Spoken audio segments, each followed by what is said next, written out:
Hi, I'm Sam Cox. I'm Director at Qdos Contractor, and I'm here today to talk about business insurance and why you need it.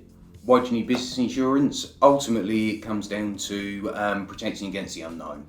As a self-employed individual, you remain ultimately liable for any errors or omissions in the provision of your services, and you don't have the safety net of an employer to pick up that liability and cover any financial liability that might come off the back of it. Contractually speaking as well, as a contractor, you're likely to have requirements within your contract with your agency or end client which stipulate that you have to carry certain business insurances as well.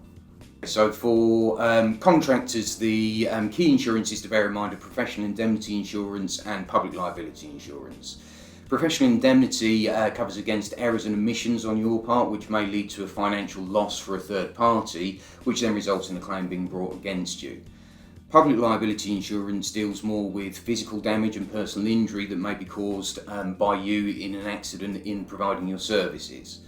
Beyond that, employers' liability insurance is frequently stipulated at contract, and you might also want to consider insurances that cover the cost of legal disputes, HMRC inquiries, as well as things like travel insurance and personal accident cover, all dependent on your circumstances. Typically speaking, contracts will stipulate that £1 million worth of cover needs to be held, particularly in respect of professional indemnity insurance and public liability.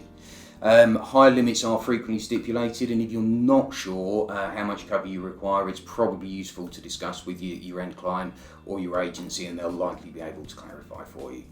Professional indemnity and public liability insurance tend not to be required at law, and certainly in the majority of contracting trades won't be a legal requirement. Having said that, they will frequently be stipulated at contract, and therefore there is a contractual requirement for you to carry them. Employer's liability is a legal requirement, but only for businesses that are employing anyone other than their majority shareholder. Now, that does still apply if the additional employee is a member of your family or a partner, but doesn't apply to all businesses. And again, if you're not sure whether or not the legal requirement for employer's liability relates to you, speak to a specialist. Working from home is unlikely to impact your requirement to carry business insurance. So if you have historically carried business insurance and are now working from home, that's unlikely to change.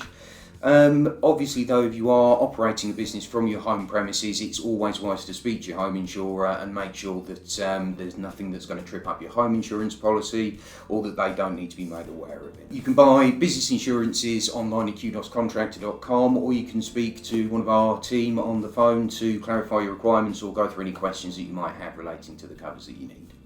Thanks for watching. Any questions you've got, drop them into the comments, and please follow our channel.